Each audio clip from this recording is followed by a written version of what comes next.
Sesawi Kur Yesu Channel yang renungan harian, inspirasi kehidupan, dan portal Bedemana Kristiani.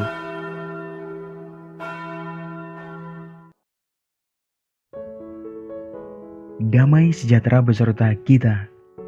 Semoga sobat-sobatku yang terkasih di dalam Kristus, sobat muda dan saudaraku dimanapun Anda berada, sungguh selalu beroleh rahmat sukacita, berkat yang melimpah serta perlindungan dari Tuhan, sahabatku.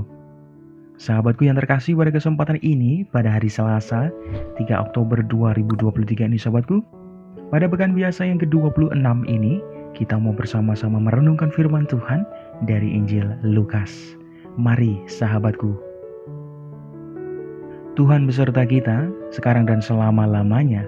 Inilah Injil suci menurut Lukas, dimuliakanlah Tuhan. Ketika hampir genap waktunya, diangkat ke sorga, Yesus mengarahkan pandangannya untuk pergi ke Yerusalem. Diutusnya beberapa utusan mendahului dia. Mereka itu pergi, lalu masuk ke sebuah desa orang Samaria untuk mempersiapkan segala sesuatu baginya.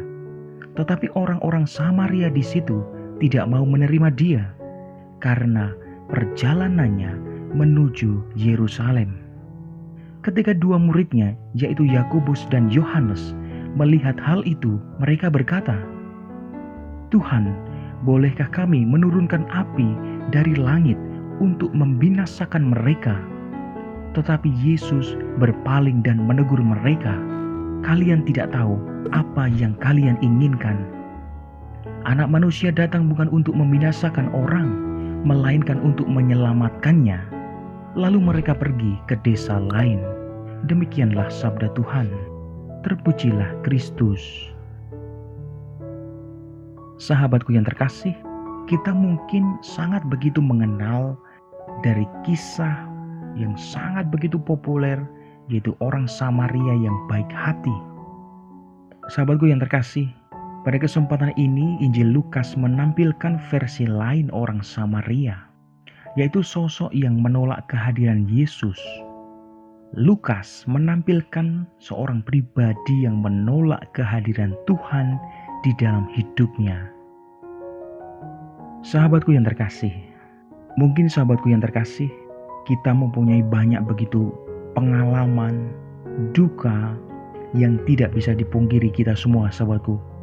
Sebagai contohnya, dalam hal ekonomi yang begitu banyak mengalami krisis, bahkan sampai bangkrut sahabatku.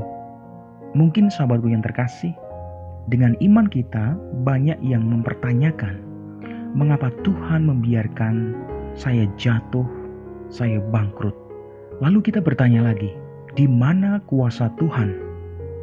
Sahabatku yang terkasih, pertanyaan ini mengantar orang pada keputusan menolak kehadiran Tuhan dalam hidup. Itulah gambaran yang sering terjadi dalam kehidupan kita, sahabatku.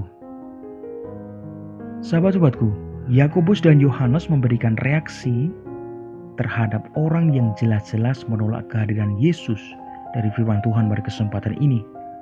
Seperti yang dikatakan dalam firman Tuhan, "Tuhan, apakah Engkau mau supaya kami menyuruh api turun dari langit untuk membinasakan mereka?" Akan tetapi, Yesus berpaling dan menegur mereka. Yesus ingat akan misinya datang ke dunia. "Aku datang bukan untuk menghakimi, melainkan menyelamatkan."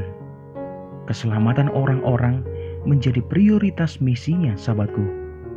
Maka terhadap orang Samaria yang menolak Tuhan Yesus, justru Yesus memberikan kesempatan untuk bertobat. Sahabatku, mari kita lihat kembali dari kitab Zakaria. Dengan tegas dikatakan di sana, "Carilah Tuhan, pertobatan itulah yang dikehendaki oleh Allah Bapa dan Yesus sendiri." Amin. Mari kita tutup renungan singkat ini, sahabatku. Dalam nama Bapa dan Putra dan Roh Kudus, amin. Ya Allah, berikanlah keberanian di dalam diri kami semua umat-Mu, supaya kami semua masing-masing semakin mau dan semakin bertobat dengan mencari Engkau, dan singkirkanlah kecenderungan kami semua untuk mengubah dan menyalahkan orang lain. Pakailah kami semua menjadi berkat bagi banyak orang. Amin. Kemuliaan kepada Bapa dan Putra dan Roh Kudus, seperti pada permulaan, sekarang, selalu, dan sepanjang segala abad. Terpujilah nama Yesus, Maria, dan Santo Yosef, sekarang dan selama-lamanya. Amin. Dalam nama Bapa dan Putra dan Roh Kudus. Amin.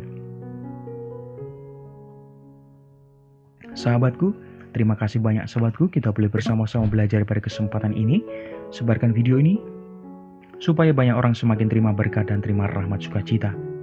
Banyak orang dipulihkan, banyak orang semakin mengenal Tuhan. Hidup kita penuh berkat, hidup kita penuh sukacita, hidup kita penuh kesejahteraan, hidup kita penuh perlindungan. Yang gelap diberikan terang, yang buntu diberikan jalan. Sampai jumpa di renungan harian besok selanjutnya. See you later. Bye-bye, berkat dalam Tuhan memberkati. Terima kasih udah nonton. Jangan lupa subscribe, like, nyalakan notifikasinya, dan share ya.